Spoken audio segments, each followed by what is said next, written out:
ইরানের ইসলামী বিপ্লবী গার্ড বাহিনী আইআরজিসির ঘনিষ্ঠ একটি সংবাদ মাধ্যম পারস্য উপসাগরের তলদেশে থাকা ইন্টারনেট কেবল ও ক্লাউড অবকাঠামোর একটি মানচিত্র প্রকাশ করেছে।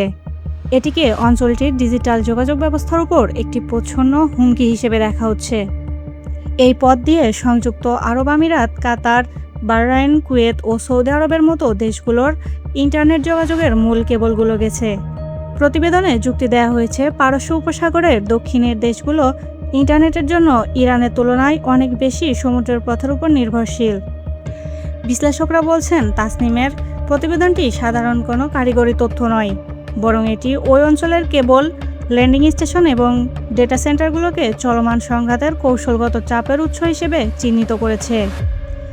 বিশেষ করে আরব আমিরাত এবং বাহরাইনে অবস্থিত ক্লাউড ও ডেটা সেন্টার অবকাঠামোর দিকে ইঙ্গিত করে ইরান বুঝিয়েছে যে এসব স্থাপনায় বিপর্যয় ঘটলে তার অর্থনৈতিক ও যোগাযোগগত প্রভাব হবে ভয়াবহ।